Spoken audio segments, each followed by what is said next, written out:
George M. Pullman was born on March 3, 1831, in Brockton, New York, to father James Pullman, an entrepreneur, and mother Emily Pullman.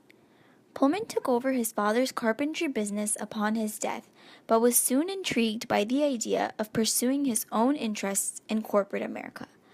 Over time, he initiated the successful Pullman Palace Car Company, where he mass-produced the Pullman sleeping car, which was a luxurious special train car that revolutionized railroad travel forever. Of his town Pullman, located in Illinois, the ideologies he put forth as a businessman, and the resentment demonstrated towards him during the infamous Pullman strike, George Pullman can be deemed a robber baron because he was defined by greed for wealth and the practice of corruption. Pullman can be deemed a robber baron of the Gilded Age rather than a captain of industry due to his management of his own town. Pullman constructed a town called Pullman in Illinois for his workers to help solve the problems of labor unrest and poverty.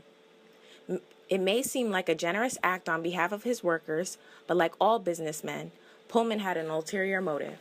He proved himself to be unqualified and unworthy of ruling the town, as he introduced many flaws within the town and ruled it, as some historians say, like a feudal lord from medieval Europe. Not only did he deny rights to the residents of the town and mistreat them, he took his extreme ruling to a different level when he voided residential leases based on sanitary checking and forbade independent newspapers, public speeches, town meetings, and open discussions. Based on Pullman's regulations of his town, it is evident that he had no intention of helping the working class, but rather increase his wealth based on their toil and labor, thereby classifying Pullman as a robber baron of the Gilded Age. Another reason why Pullman is known to be a robber baron is due to his ideologies as a businessman. His businessman mindset followed the notion of reaching far beyond your potential in character and wealth to both extremes. However, what separated him from becoming a captain of industry was the fact that he let the business aspects of his life plague his morals, ethics, and personality, converting him into a robber baron for the century. Soon it became that every action and every step that Pullman made was to benefit his self-centered business craving inside of him. Throughout his life, Pullman used the railroad industry for financial support as he devised his wealth as an engineer, and also created the Cold Spring Ranch to get his fair share from the influx of miners for the gold rush. Not only did he rip off his workers, but he also continued to secure his personal wealth rather than helping the economy and those suffering from the major crash, thus justifying his status as robber baron during the time of the Gilded Age.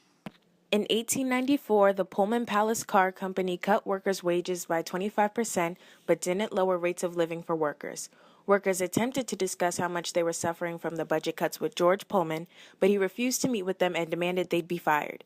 The American Railway Union passed a motion to initiate a boycott. 125,000 workers on 29 railroads had quit work for Pullman.